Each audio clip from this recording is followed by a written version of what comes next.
Hey viewers, today we're going to be doing the PTCG rundown of the cactus Pokemon, Maractus.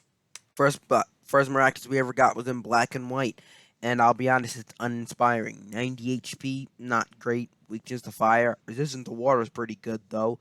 Double 2 energy retreat costs, not in its favor. First attack, Constant Rattle.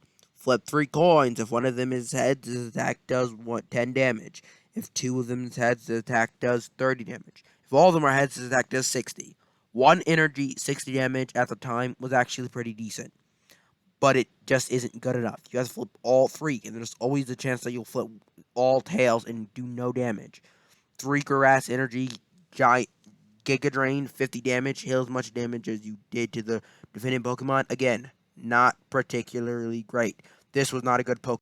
Next Maractus we got was in Dragons Exalted, and had the same basics as the last Maractus we looked at. Its attacks, though: 1 grass, 1 colorless, stun needle, 20 damage, paralysis if you flip heads. Now, this attack isn't amazing. It's pretty good for stalling. It can help you indeed play the numbers. If this was a single energy attack, I wouldn't be so against it.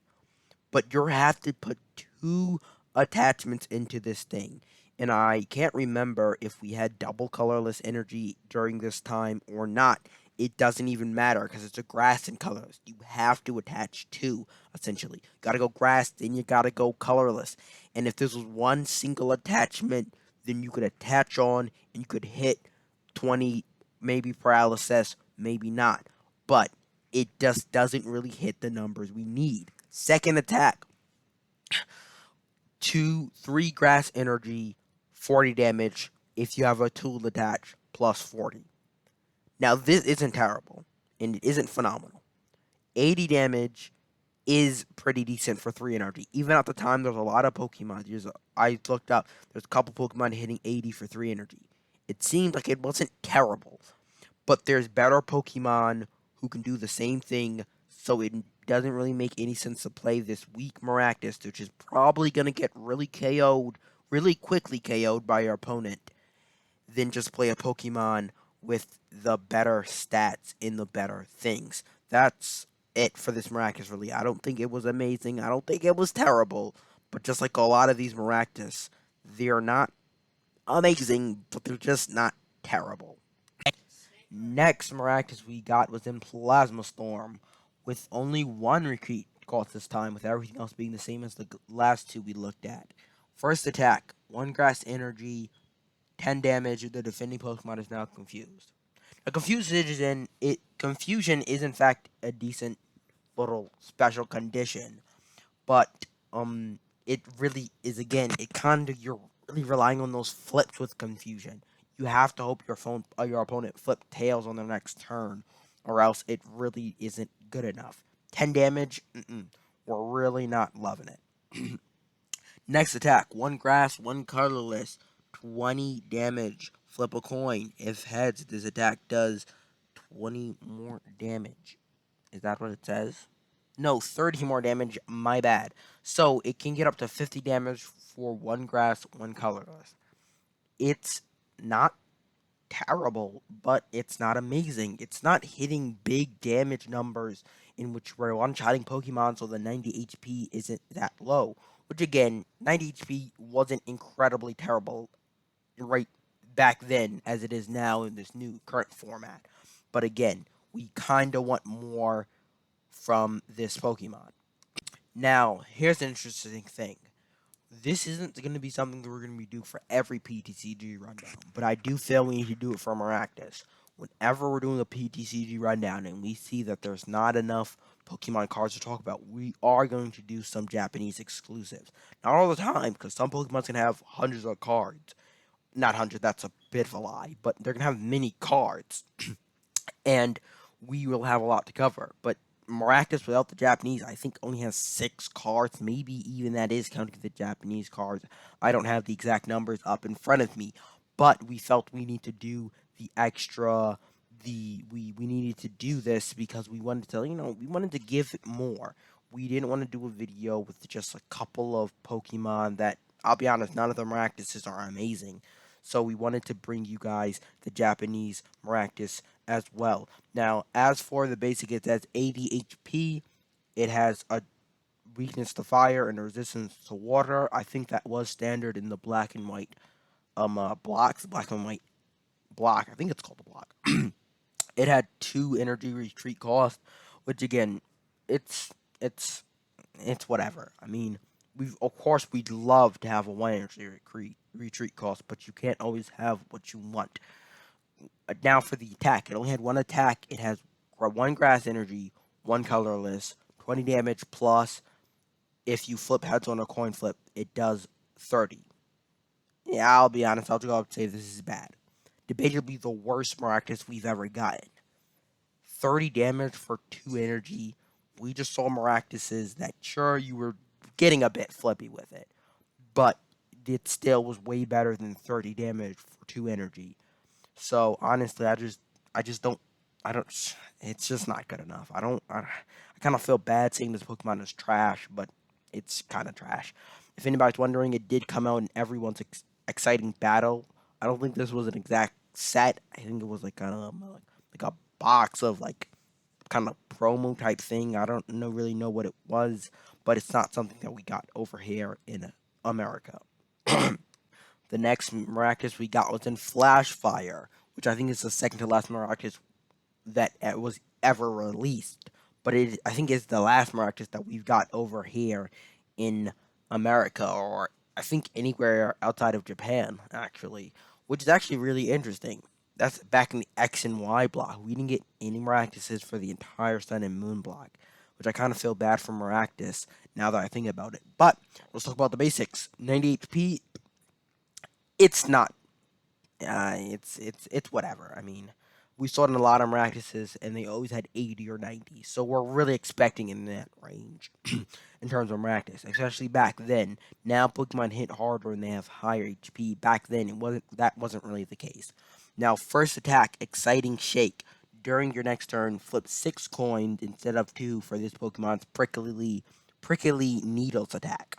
So now that we looked at Exciting Shake, it can only be as good as a prickly needle. So let's take a look at prickly needles real quick.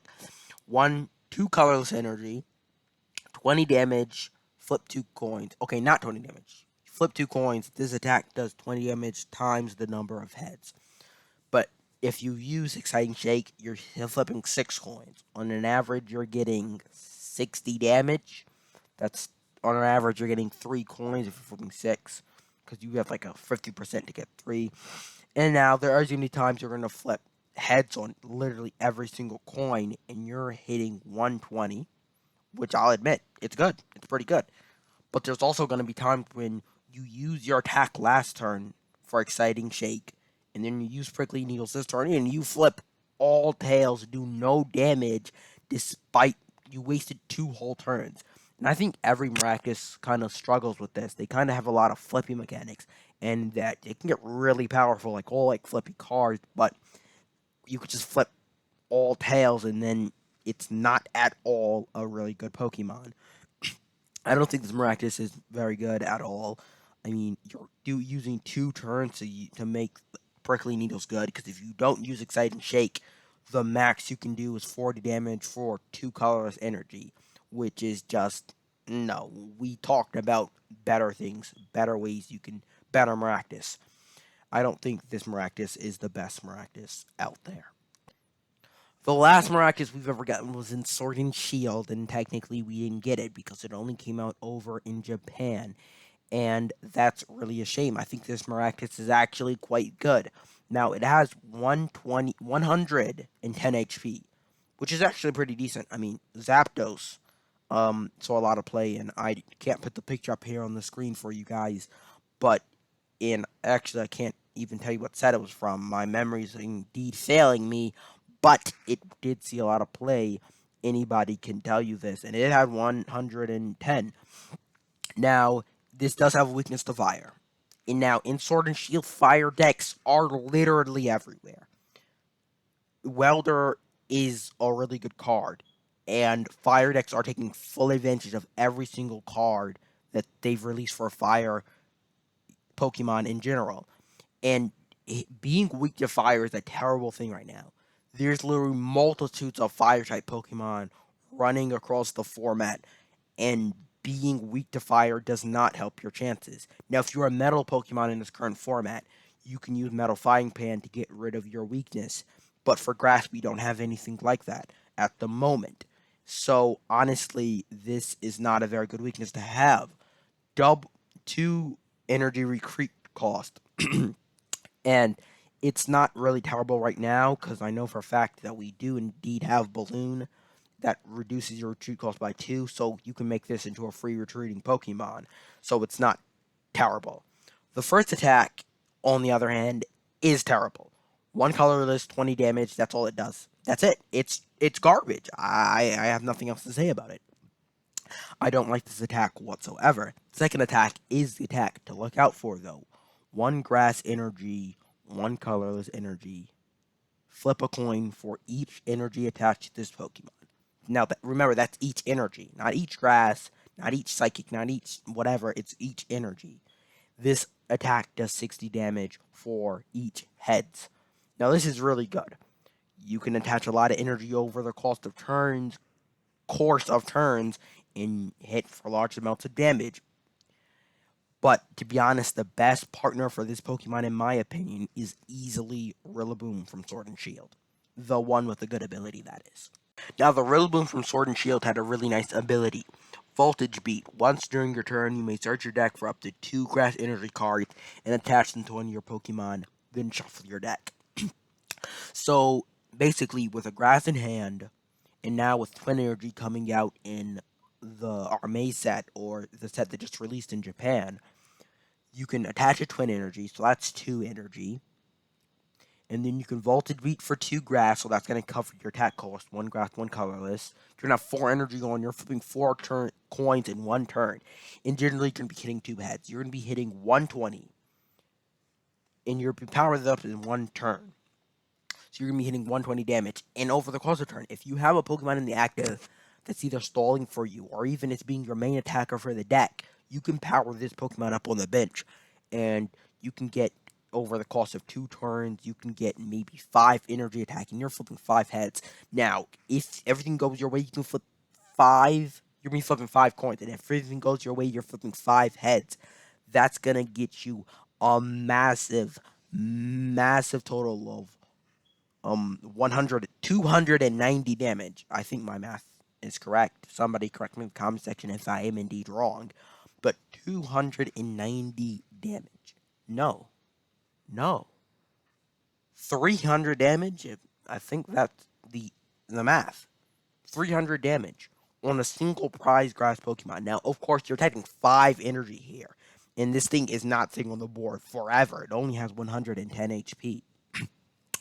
But that is pretty good. That's getting a knockout on a lot of Pokemon. A couple of VMAXs. Now, you're not getting all the VMAXs, but you're getting a couple of VMAXs. You're getting Morpeko V, for example, is a VMAX with only 300 HP. You're getting every GX, EX, and V in the current format. This is pretty good. Now, again, you're attaching 5 energy. That's 5 energy gone. But it is very nice and very amazing. This Pokemon, in my opinion, is really good, but its only downfall is the fact that it's going to be knocked out very easily. But don't forget, this is not the only card that can accelerate energy to this Pokemon. Rillaboom's not the only way. You could also play it with Malamar. Now, of course, Malamar is not the best way to play this Pokemon because it only accelerates 1 and it only goes to the bench. And obviously, it's Psychic Energy, so Rillaboom's probably still going to be better if you're really trying to power up this Pokemon. I was talking about Welter before, and of course, it is a way you can power up this Pokemon because it does use energy. But I kind of feel Rillaboom is still better, being the fact that it's fire energy. So you still have to make sure you attach it to grass energy from your hand. That means you'll have to play both fire and grass energy. Kind of wish this Pokemon could be played with Frostmoth. I mean, Frostmoth would make it really good, but it only attaches to water Pokemon, so that's not an option we have, sadly. We're sadly running low on time, ladies and gentlemen, so make sure you like, comment, and subscribe, and check out the tidbit video that I'll also be releasing today about the rest of what you've missed.